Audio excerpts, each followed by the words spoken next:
MediNurse is in its fourth decade of providing private nursing and is experienced with the practice of aging in place. And joining us from MediNurse is registered nurse Pat Cook. Pat, welcome back to STL Live. Thank you. Happy to have you. You always have timely topics for us. So aging in place, what exactly does that mean? Well, CDC has defined it now as the ability for an elderly person to stay in their own home or their own environment, no matter what disability,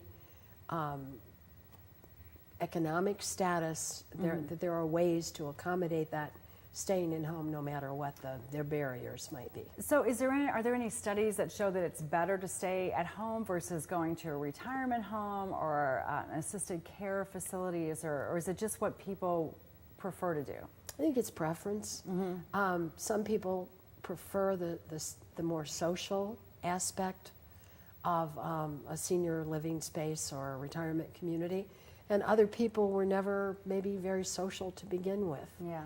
I think, one of the problems that you have if you do choose to age in place is that isolation. Right. Because you may have caregivers that come in, but that may be your only contact outside of the home. So are you, with MediNurse, are you seeing this trend of people staying home? And they're probably single people, widows, widowers, but also married, and that might be a reason to stay at home too if your spouse is at home, right? Exactly. We do see some, caretakers who are wives, spouses, husbands, taking care of the other person, and in that respect, it's pretty much a perfect environment for them because they're in a place that's comfortable. Right. And if we can support that individual, the caregiver, then it certainly is cost effective. Yeah. And that's a huge consideration these days. Absolutely. So what are some of the things that you all do to help the caregiver or help the person who's at home aging in place? Well, a couple things. First of all, we would do an assessment. What we're finding is that a lot of the folks, our clients, have family out of town. And so, maybe mom sounds a little bit more confused on the phone when we have the Sunday afternoon talk or whatever. We can actually go in and do that assessment and feed that information back to the family member and say, yeah, we do believe she is a little confused. Or, we saw that maybe mom had gait issues, maybe stability issues when we were there. So we can do that assessment. Once that assessment's done, then it really becomes a decision of the family and the individual about what the best place to be is. A home versus going to a center. Exactly.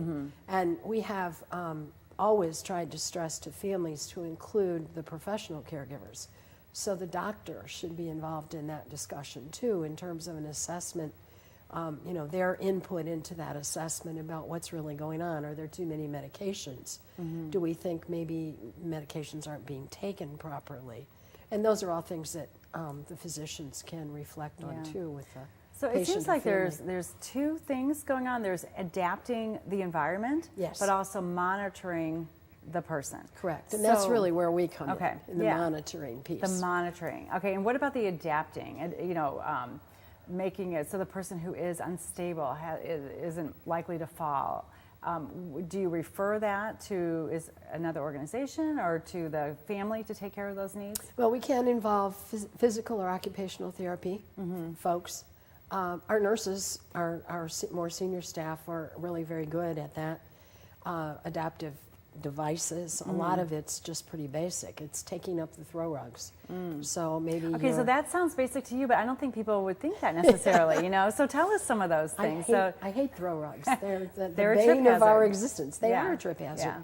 And it seems to me that, and I know this is true in my family, as we age, we don't want the carpets to be soiled. And so we tend to put more throw rugs down, which is on top of carpet. Exactly, yes. Okay. Are on hardwood, which then may be slippery. So you have kind of both extremes, but they are certainly a trip hazard. We look at mobility, we look at gait, how stable do they seem to be.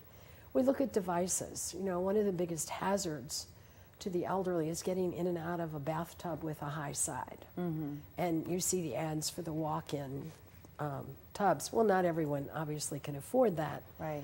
But sometimes shower chairs so that you don't, you can actually sit and pivot instead of having to throw your leg over the side of the tub. Right, right. And those are very simple and very inexpensive Right. things that can help. So, and then on the monitoring side, so what are some things that a nurse visit weekly, daily? Does it depend on the needs? Depends on the needs, depends on, again, we go back to mobility, you know, is the person able to get around in their home? We certainly monitor medications. We will set up medications, for example, for the week. Yeah. If the person doesn't seem to be capable. And then when you go in and check on that, it's real easy to see, did they take all the medicines? Are we finding the medicines on the floor because of perhaps visual impairment? And so, you know, they dump them in their hand, but one goes on the floor. And that's not, those are not things that family typically look for. Absolutely. We're going to take a quick break, Pat, and come back and talk more about taking care of the elderly in our community and aging in place. So stay with us at STL Live. We'll have more with MediNurse and Pat Cook after this break.